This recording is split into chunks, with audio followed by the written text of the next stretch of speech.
Welcome everybody to our End Games preview show. A little bit of you're probably going to be listening to this on Saturday at some point prior to the show, considering it is Friday night when this is being recorded.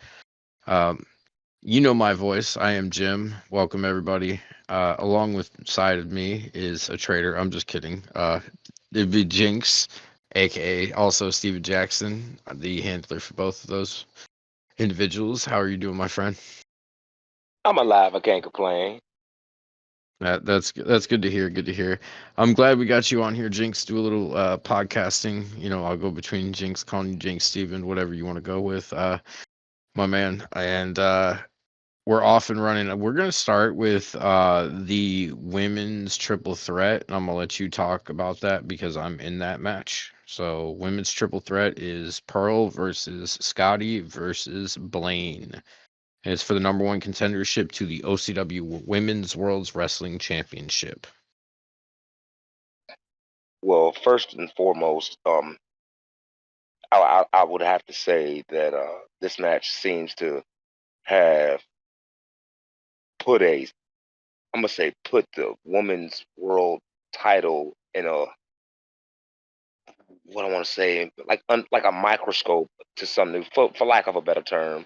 They seem to this match seems to I can't seem to get my words right. Give me You're a trying second. to say it's trying to put a spotlight on the world championship. Yeah, it's like putting more of a spotlight on the world championship as into where it really doesn't need it, but since we have a new champion and Marissa and her, capturing the title at Clash, and now that we're here at End Games, we're gonna have three women to determine who's gonna face her, and I mean, it really can go either way, but it is astonishing to see Pearl climb the ranks kind of fast, if you ask me. But it's all on the presentation of the character, like her whole demeanor, the wicked, what is it, the wicked witch of the web, Yeah, and the I just think Wicked that's kind of clever. Wicked Witch of the Web. I've used a bunch of them, like First Lady of Dance, like a bunch of different things. But yeah,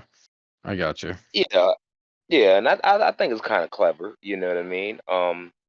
But all in all, I know a lot of people might talk about her size and just her frame. But at the end of the day, her her abilities inside of the ring are top notch. It's A1 to me. Scotty, on the other hand, she's a rookie, just like Pearl. You know, Scotty's making more of a name for herself. She's been in Marissa's head before, doubting herself. So for her, this would be another opportunity for her to maybe further that story. And I will be honest, I would probably like to see that, because it seemed extremely compelling the first time around. Um, and then I believe the other competitor is Blaine. Blaine, she seems to be the muscle. She was the muscle that, if I'm not mistaken, that Imp had almost in her back pocket.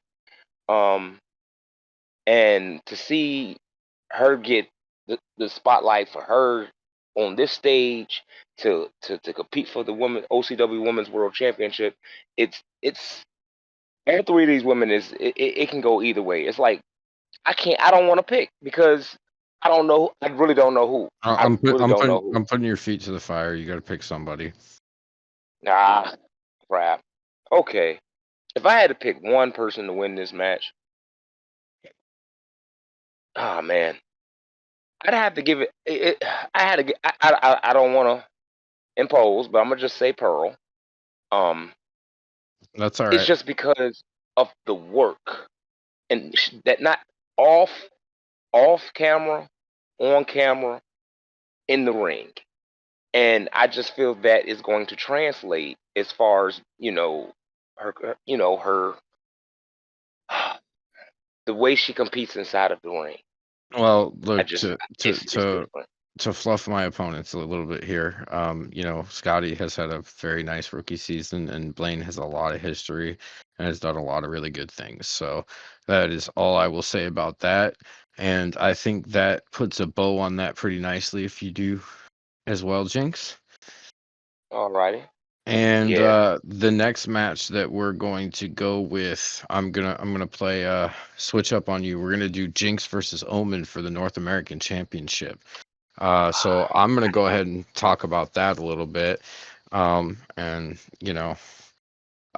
this has been a long time coming. All of you have asked for this DNS breakup, all of this you know, turmoil and conflict, total pun intended with the turmoil there.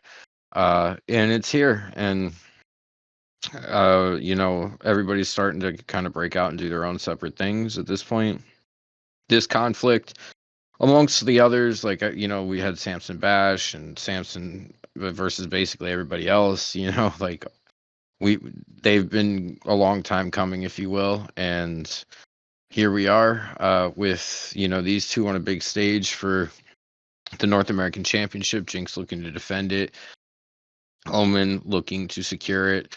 Look, in terms of you know Omen has as good a shot as anybody, in terms of the way he is able to play, and against Jinx I think that there's a good shot there. Like, if I have to pick someone, I'll go ahead and pick him. No offense to you, my man. You've had a good run, and if you continue to do it, that's great.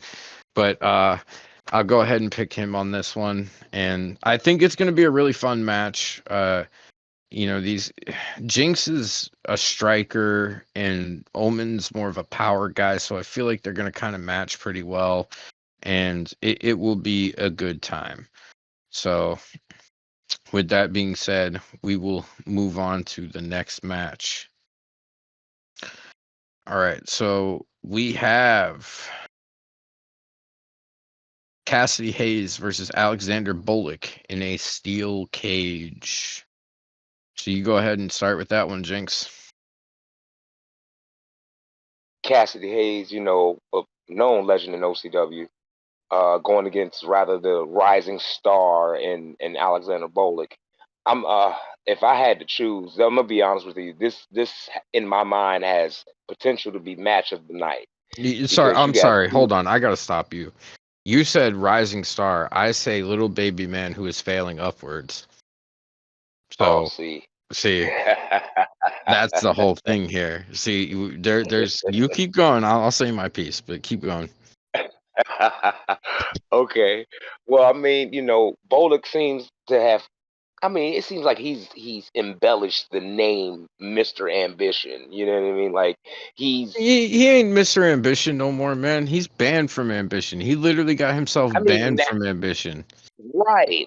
I'm just saying his legacy so far so good, if you ask me. But to compare it to Cassidy, who's very decorated and very celebrated inside of OCW. Oh man, I don't know. I mean, Bolek has a basically he has bad luck against the legends. Legends seem to have his number on speed dial, so I'm gonna have to go with Cassidy on this one. Um, Not just for the sake of the legends, but this for the sake of just in ring ability. Like Bolek's good, but Cassidy's amongst the Yeah, greats, yeah. which is Look, why he's a if legend. you thought Pew took Bullock to his limit, get ready for what Cass is going to do to him inside of a cage. As far as I'm concerned, like, this is going to be another situation where he looks like someone who's out of his depth. The Nate Ortiz situation, the triple threat, uh, prior matches with Cass. I mean, go back to Resolution with he picked the fight with Russ Cole that got him absolutely waffle stomped. And, he tried to fight back in that match, don't get me wrong, but like it's kind of been this path since Lucian. And we're talking about end games right now. You know what I mean? So it's been this place, and he's making terrible decisions, doing dumb things. I mean, I guess I shouldn't be telling you, you're doing the same things. So I don't know, but anyway, I'm gonna go ahead and pick Cass for this match. I think that Cass is gonna beat the ever loving shit out of little baby man. And I would like to add real quick though, me personally, I like to see Bolek branch off into his own era, his own aura, his own thing. And DNS did one thing to him, but I think him being solo is going to do something. I think all of these losses that he's taken from these legends are going to build something inside of him where he is just he's going to be destined for greatness. There are no But good we'll bones in see. that We'll body. see. We'll see. We'll see. All right. So that takes us to our next match, which will be UE versus Clickbay for the OCW tag team titles. I'll go ahead and start with that one.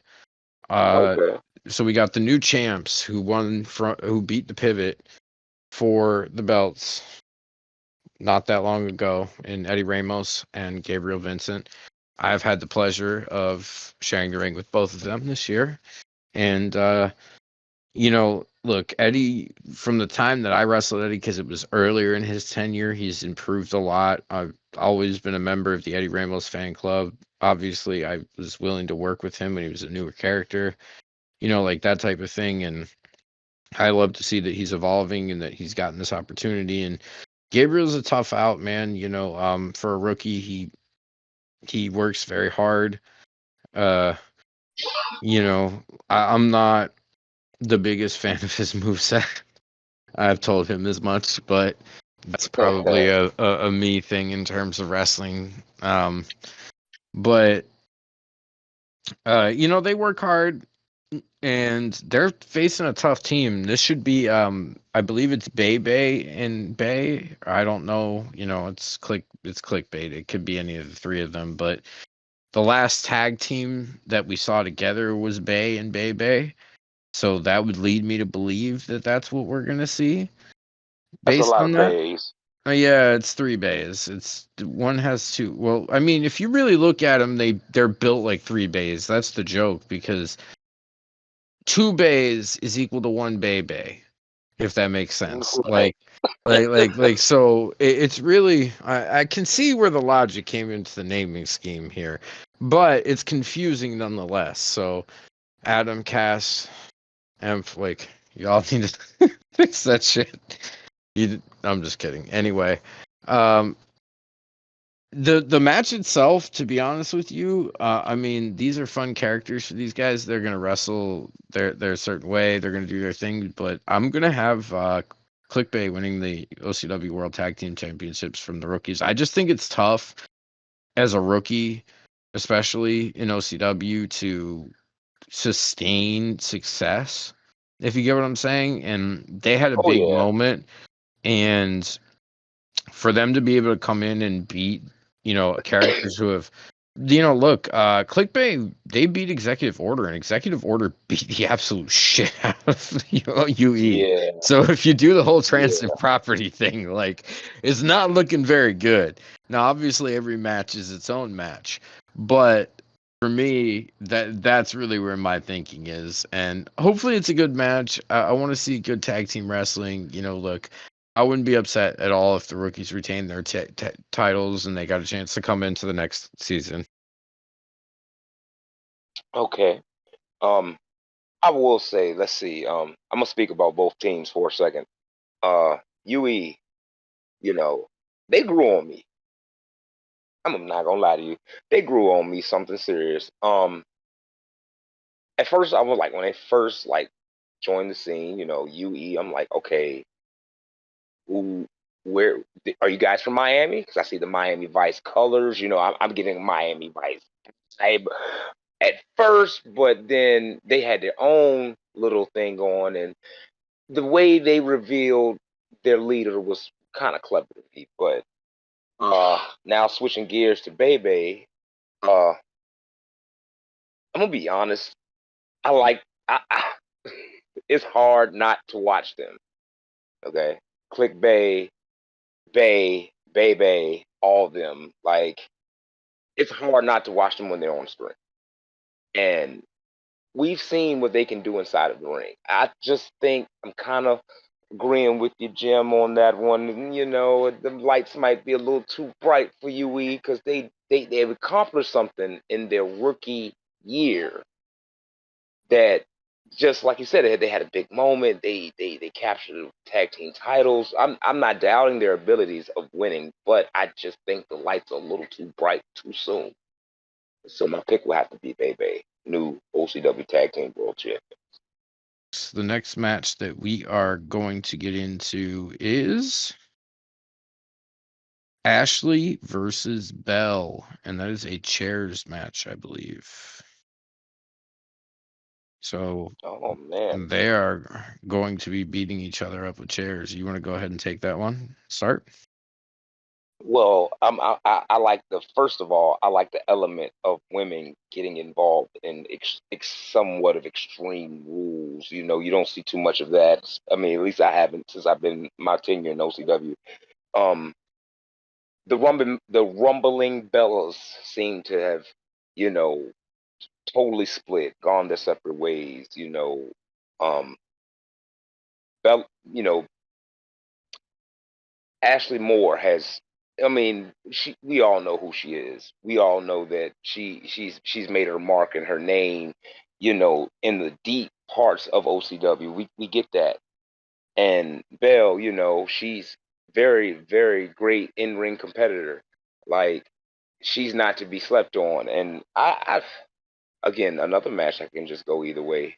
But I think this might be a repeat of Clash and Ashley Moore because the former OCW Pride Women's Champion. I got her coming out on top All right. So of the here's the women. thing.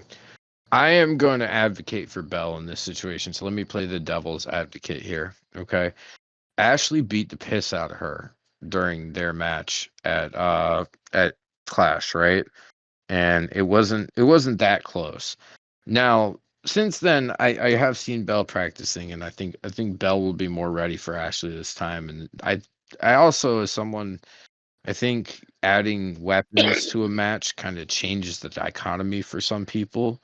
Yeah, In yeah, terms of the way they wrestle the match, and they're maybe not as comfortable with it. I know, like giving you an example, when I wrestled the Apocalypse match, I don't really do hardcore matches and things of that nature very often, right? So, uh, one of those things where I don't I feel like this could be a disadvantage for these competitors just because of their lack of familiarity with it.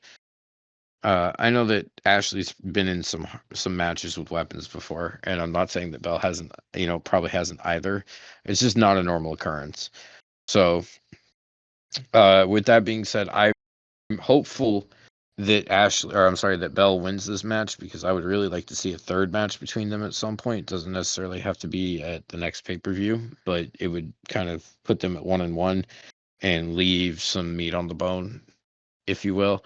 And that for me is what I would like to see there. So that is Ashley and Belle. We're gonna do Louis Bishop and Sheldon Tremblay next. I'll go ahead and start with this one, Jinx. Uh, this match is a funny situation between people who are caught in between like El Parca, Marissa, and like that whole web of people. It's hmm crazy to me. Like Sheldon, the world champion challenger, the baby face is gone. This like emo heel guy is here now, and he's telling Luis that Luis is expendable and that he's been him before. And I'm assuming that he's referring to his role in like Cashianity potentially and like Sanctum, where like eventually things ended badly there. I mean, I don't think anybody that's ever been in a wrestling faction's ever been in the wrestling faction, consecutively forever. But I'll leave that at that, right?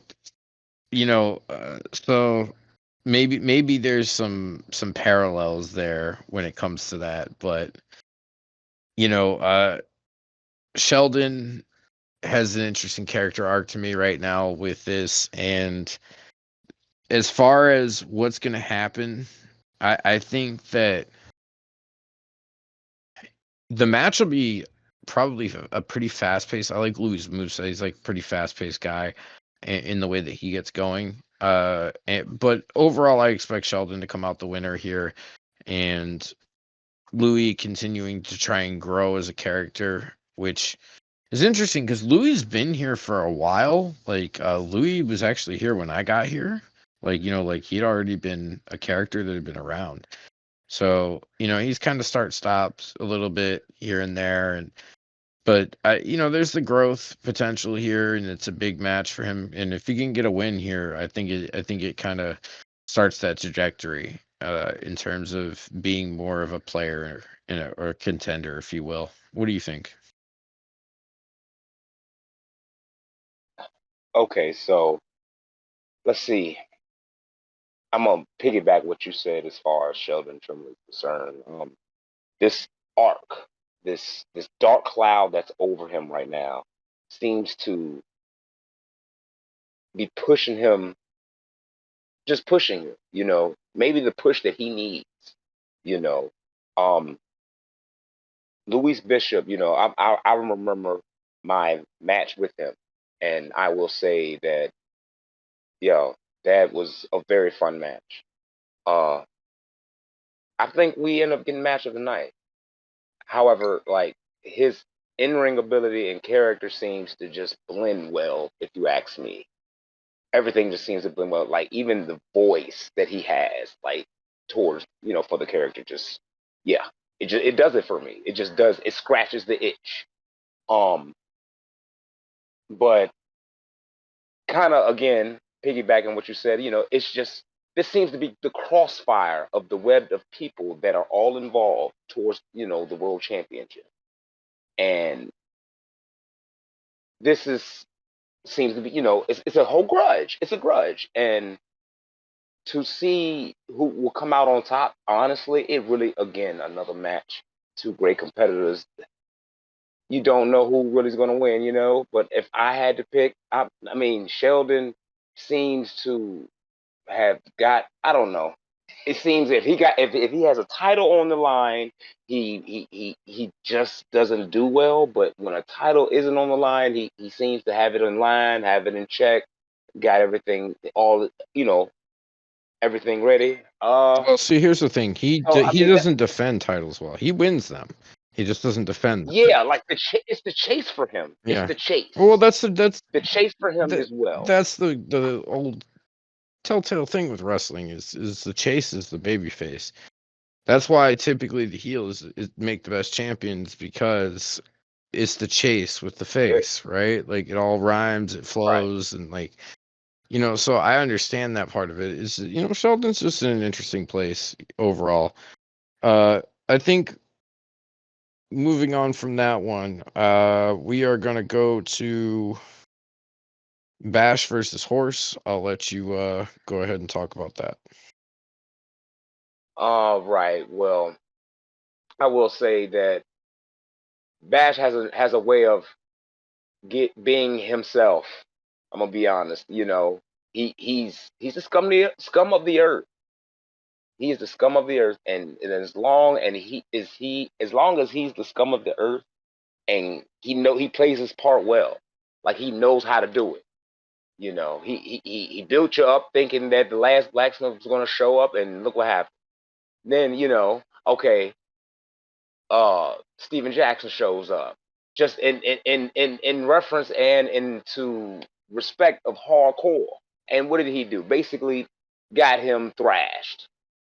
You know, Here with the last blacksmith, I don't know. He's one of those guys who chops big trees down. He's since I've been here, my tenure in here, I've watched him knock a lot of trees down, but it's just we it's like he makes you want to see more. Not just that of him chopping trees down. You want to see more of him. What's up, what's next with him. But here in this match, I mean, Bash, as much as I want a hardcore icon to win this match, Bash is going to come out on top. All right, cool. We're gonna go to the next match now, and that is Christine versus Dragana for the OCW Pride Championship. All right. I'll go ahead and start us off here. It would be a wonderful story to see Christine win the title. Bullock's really been trying to do stuff with her and get her kind of more to the forefront in terms of what she's, being seen by the audience. Now, she's kind of been in the gravitational pull of the Dragonaverse the entire time that she's been around, and then you add this up and kind of where the women's division is at as a whole, right? With characters that have departed, like Suplex, for example, and leaving holes, so people are trying to step up, and I feel like this is a great opportunity, but Dragana is going to waffle stomp her, and it's probably not going to be a super close match. So Dragana in 5, if we were doing NBA terms.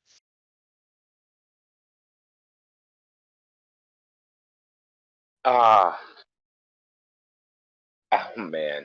See, Dragana is hard to bet against. Okay, you know.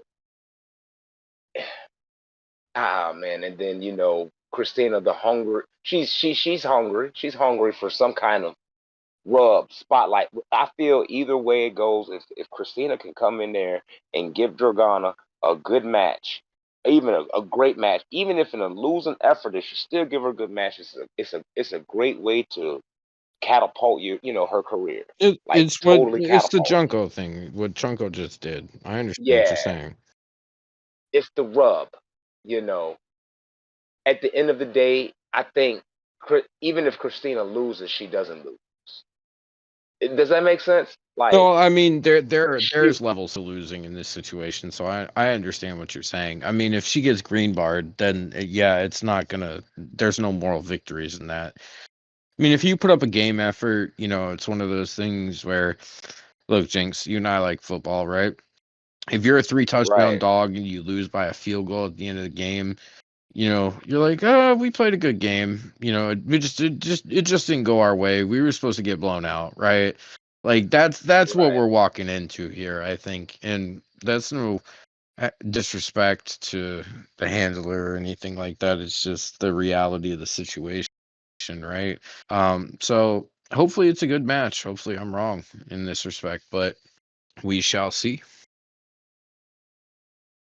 Yeah, oh yeah, definitely. All right. Uh, so that's going to take us to one of our 2 main events for the evening. We have the Iceman Nate Mack in back to back versus El Parka for the OCW World Heavyweight Championship again. These two met at Clash. Iceman had a really nice performance. I talked about it on the Clash post show pod, but I'll let you start with this one, Jinx. All right. Iceman has always been a great a favorite of mine. You know, the way he cut promos, his voice, everything just seems to be distinct. Uh, the last time these two did fight, it was a great match. It seemed that Iceman had Parker's number. It seemed that he was going to dethrone El Primero. But that man Parker just finds another way to win, man. When the gold is on the line, even when you think he's down, He's strategizing, and that's what he did. And it ultimately got him the win. Now, I will say during this reign, it has been a serious terror of victories when it comes to the OCW World Championship. However, if I'm being honest with you, Iceman has been the greatest threat he's had in ring because I seen that match. I could feel Parker starting to feel it slip because Iceman was seeking blood.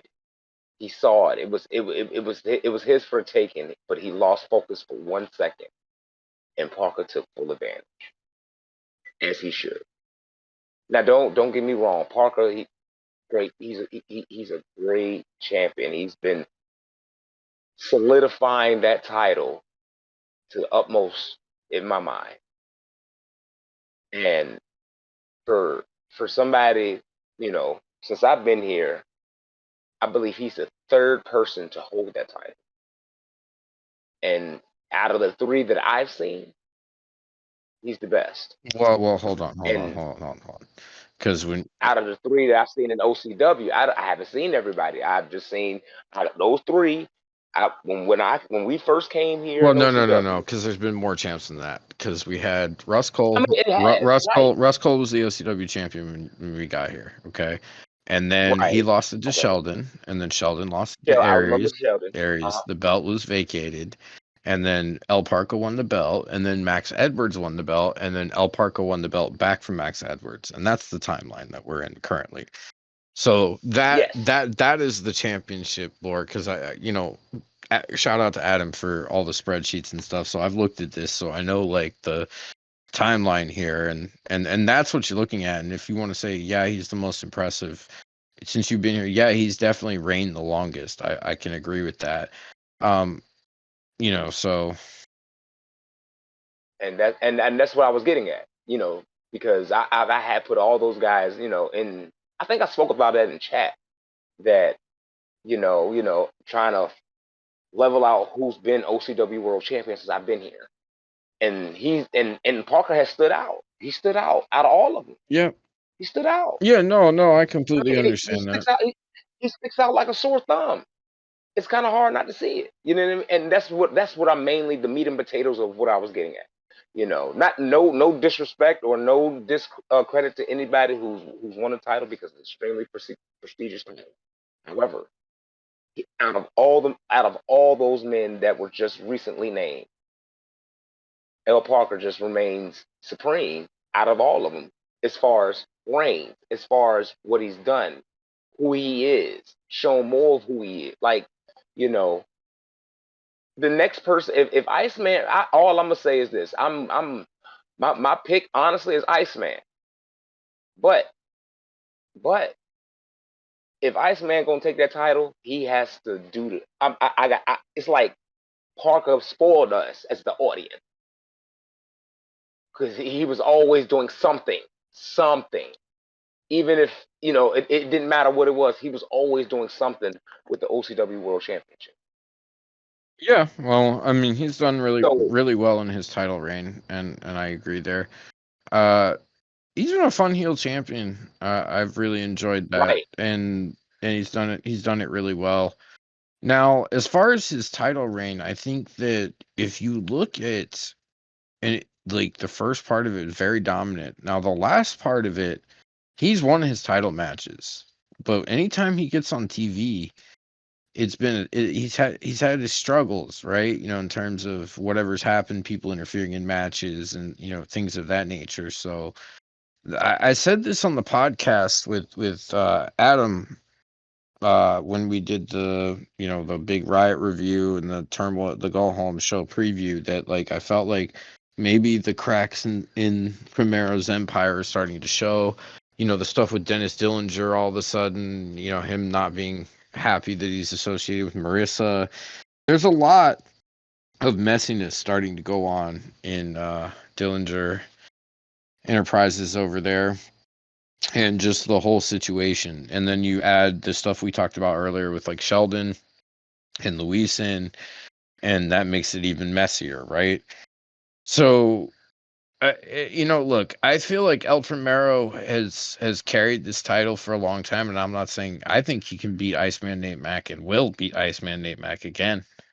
Uh, but the reality here is that the way if you were like placing stock in a world title run, for example, uh this would be when the stock would be dipping, right? And I just feel like there's that chance that Nate Mack catches him slipping because it was a good match the first time. But I'm gonna go with El Parca and say that El Parca is gonna retain. So, respect it, all right. respect it. I mean, they both great competitors, so it's respected. Yeah, no, for sure. They're both great. Now, the final match that we're going to talk about is for the CCW Championship. We have the challenger, Paul Pugh, and the champion, B17. Ugh. Okay, so I'm going to start with this one. Meteor, where are you? Please come. We need a meteor for this one. Hopefully, Quartz is ringside, and that would be the trifecta right there. Uh, but in all seriousness, I'll start with this one. We have the challenger, Paul Pugh, who has had himself a really damn good year. I mean, outside of getting burnt by Bash at Point Break and just absolutely murdered by Rex at what do you call it, at the 20th anniversary show, then Yeah, he's had a really, really good season. He's been very consistent. And look, not everybody, you don't win every match, that type of thing. Most of the time you don't. So he's looked quite well. This is probably his toughest challenge to date, in terms of when you're facing B17 for the CCW championship. We'll see what the preparation that Pew puts in looks like. He's a professional at this point. He's done this a long time. He knows what he's doing. He knows what he's getting himself into. The whole entire thing there. So when it comes down to it, I hate having to pick a winner here because, like, the way they did this feud too was interesting because it was a very indirect feud between B17 and Pew. There wasn't a lot of them going back and forth. It was really Quartz who attacked him and then introduced Pew as the challenger. Because, if you were watching Clash and you saw the end of the main event and you saw what happened, you would think like, oh wow, we're getting Quartz and B17 at End Games here, right? And that did not happen. We have Pew and B17 here, right. which was an interesting development. I mean, Pew, like I said, he can have a great match with anybody. He's going to be able to do his thing. B17 is a different animal, though. I got to tell you, I think B17 is going to retain the title, and it's going to be a good match. But in the end, there's a 50 cal staring down Paul Pew, and it hits him right in the face.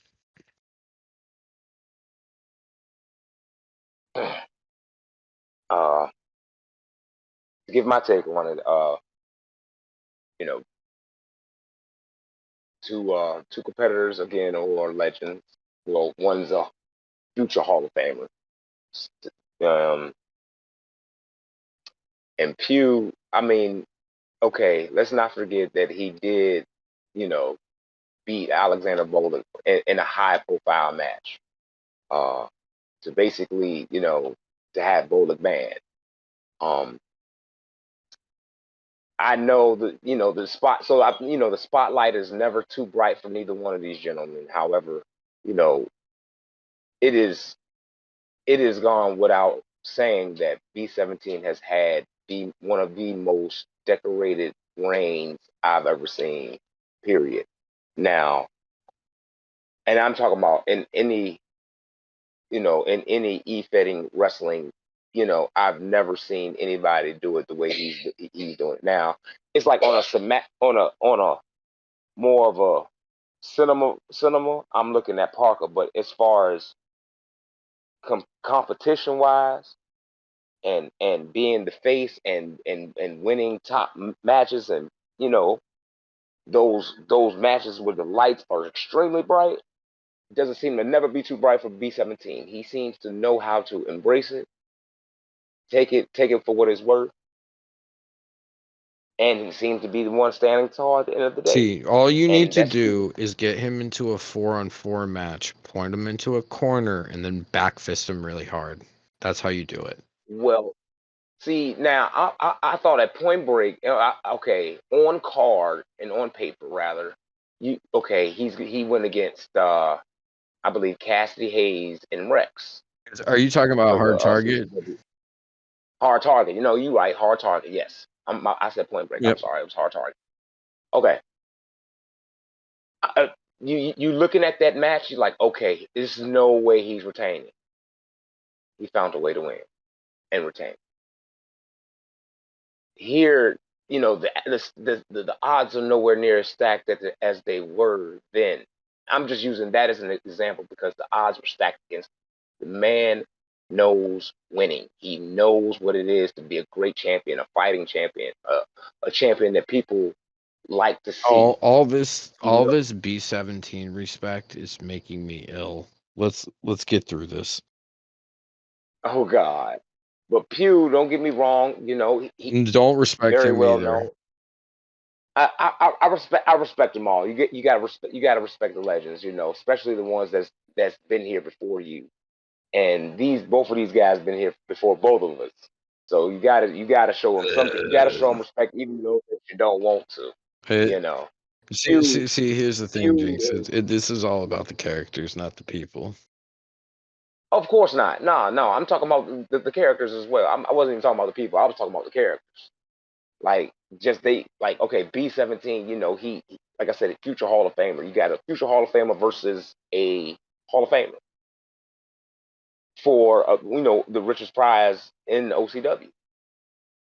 You know, I personally think B-17 is just gonna find another way just to win the match and continue his one of the most dominant reigns.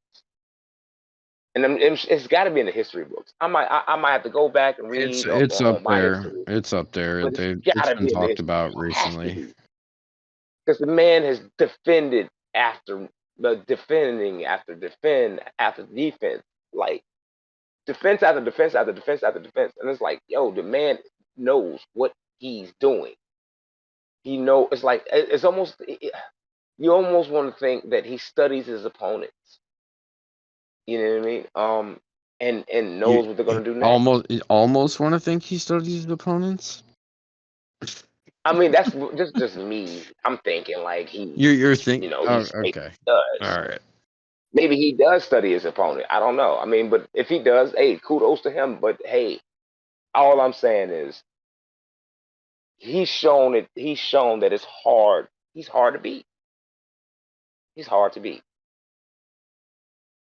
and he's shown it. I No, mean, no question about it. No question about it. So anything, in terms of because we've gone through all the matches now. Anything in terms of surprises or hot takes? Give me your hot take for OCW End Games.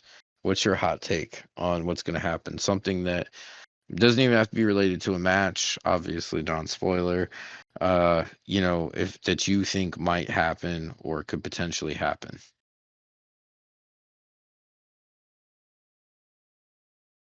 I know I put you on the spot with this one. yeah, because I'm sitting here thinking, well, I just gave out my predictions basically. Um, but yet what I think could happen. I think okay, let's talk about what we were just the match we were just talking about. B-17 wins, and his next competitor or his next opponent in line is going to be Quartz.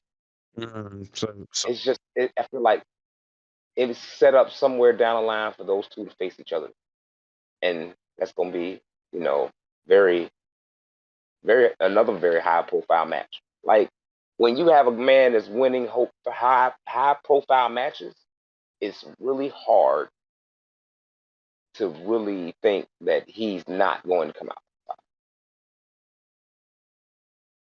So oh, yeah, that's the thing. I think this, he's going to win. Okay, great, and his next competitor is going to be Quartz. this is much a hot take, but I think Marissa's going to somehow cost Mac the title for a second time. Oh, I really think that's going to happen. This is one of the main reasons that I picked Alparca when we went through the prediction was because I just see a world where Marissa screws Mac over again, and they're heading for a Marissa versus Mac match at some point. Because like that seems to be where the traction is going. So I'd be all in for that. And with the new game and stuff like that, that is definitely a possibility now. Um, so that's quite yeah. cool. And I guess for my hot take, I just wasn't like. I kind of was. I really didn't know what to say because I'm like, shit. I've been here. Any and everything has happened. So All right. So my I don't my know if that other makes hot sense. take is we get a Megan Suzuki sighting on End Games. Oh, that was rude. Um. That was rude. I'm sorry. No. Ooh. I got a hot take. Maybe another version of the burn book. Ooh, that would be interesting. The burn book hasn't been around in a while, but that could be something else that happens as well. Uh, well, I think that's going to do it for us, Jinx. Thank you, everyone, for joining us. This has been your OCW End Games preview show. My name is Jim, along with Jinx here. Hope everyone enjoys the show, and talk to you later.